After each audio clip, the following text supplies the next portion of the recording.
Баршаңызға қайырлы күн. Менің дәмді тағам каналыма қош келдіңіздер. Сіздермен бірге Айгерім. Бүгін біздер осындай өте дәмді, шырынды голубца жасайтын боламыз.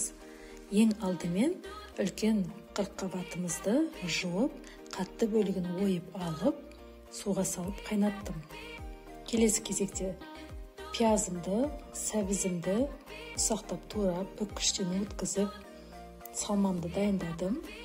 Мен бұл жерде кептірілген укроп, бұрыш және тұз қосқан болатынмын. Сіздер қаласаңыздар, басқа да дәмдеуіштер қоссаңыз болады.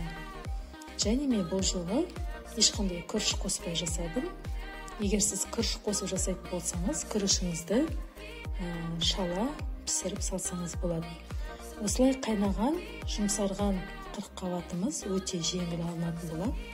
Барлық бөліктерін алып, суытып аламыз да, суыған бөліктерін осындай қатты бөлшегін жайлап, жұқалап кесіп алып тастаймыз.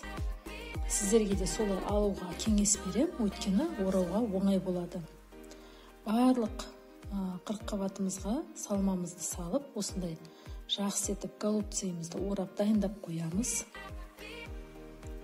Бұл жолы мен сковородкаға қуырмай сорпаға пісірдім.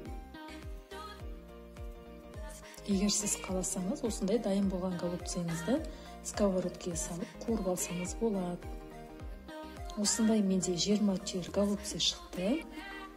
Келесі кезекте ыдысымызға майымызды құйып қыздырып, жуамызды салып, 5 минут жұмсарғанша қуыратын боламыз.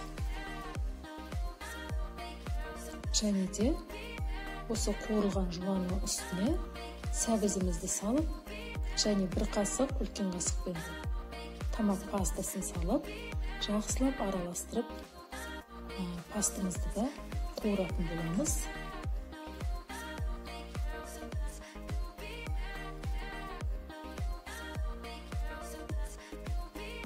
Мен енді жаңағы қырыққабат пісірген суымды пайдаланамын.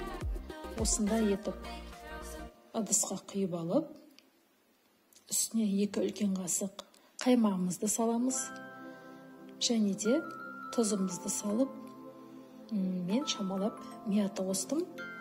Барлығын жақсылап араластырып, сорпамызды осылай дайындап қоямыз.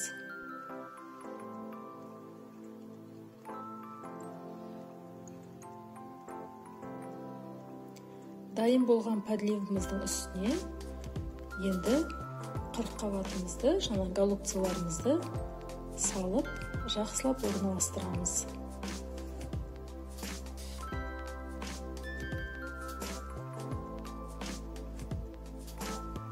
Осылай дайын болған, барлығын салып болғаннан кейін сорпамызды құйып, жақсылап, тарсылдатып бір қайнатып аласыздар. Және де қайнағаннан кейін баяу отта 40 минут 1 сағат пісіресіздер. Менде осындай голубца шықты. Сіздер енді сорпасымен бірге пайдалансаңыздар да болады, немесе осылай етіп голубцамызды сорпасынан айырып алып жейтін боламыз. Өте дәмді шықты. Менің жанұяма, балдарыма ұнады. Сіздерге де осы рецептпен жасап көрулеріңізге кеңес берем. Ұнайтынына сенімдімін. Егер менің каналыма тіркелмеген болсаңыз, тіркеліп, лайк басуды ұмытпаңыз. Әлі де алда жақсы тағамдар жасайтын боламыз. Сіздермен бірге болған Айгерім. Келесі кездескенше сау болыңыздар.